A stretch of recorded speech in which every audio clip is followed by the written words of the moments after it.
বন্ধুরা, সমাজে অনেকে যাদের সাথে দেখা হয়, যারা আমাদের সাথে একটা সামাজিক সম্পর্ক আছে, তারা গল্প করলে প্রায় বলেন যে এটা খুব ভালো মনে হচ্ছে।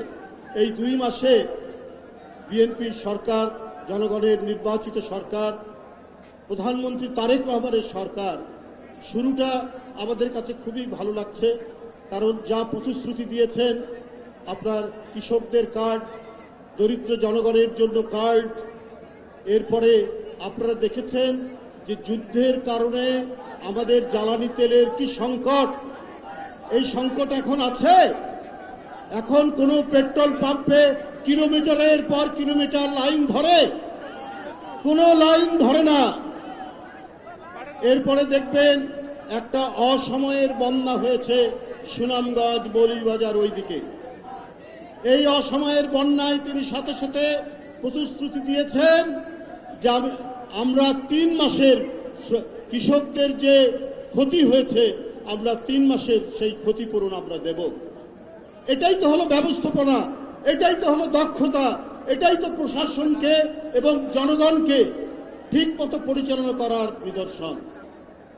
তাই মানুষ বলছে যে শুরুটা খুব ভালো, এটা কি কন্টিনিউ করবে?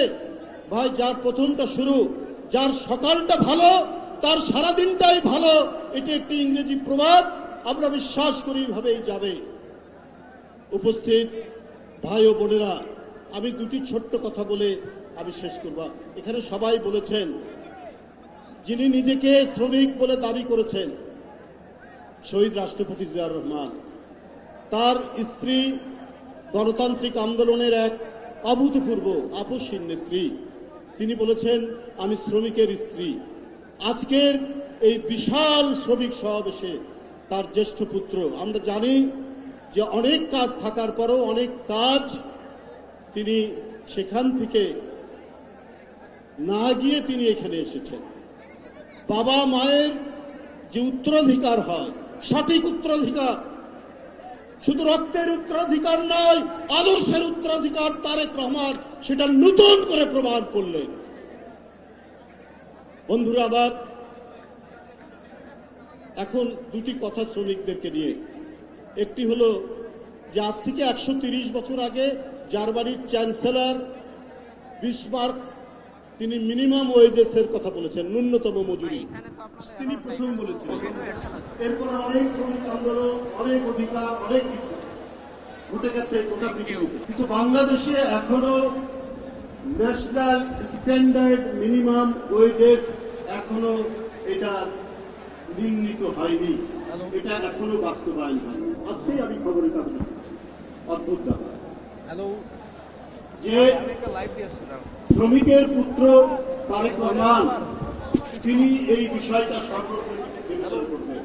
এই যে ন্যূনতম মজুরির যে বিষয়টি, আজও পর্যন্ত সেটা নানাভাবে হয়তো মিলন ভাই এইখানে আসতে পারবেন একটু। এখন পর্যন্ত এছাড়াও শত শত শ্রমিক, তাদের নামে লেবার কোর্টে মামলা, তাদের নামে লেবার ট্রাইব্যুনালে মামলা, প্রায় 27,500 মামলা। এই বিষয়গুলো আমাদের প্রধানমন্ত্রী নিশ্চয়ই তিনি এবং তিনি নিয়ে এই শ্রমিকদের স্বার্থে যে কাজগুলো করবেন সেই কাজগুলোর মধ্যে শ্রমিক টাকা পাবে কোথায়? ও মামলা চালাবে না সে বলে কারখানায় সে উৎপাদনের করতে কাজ করবে?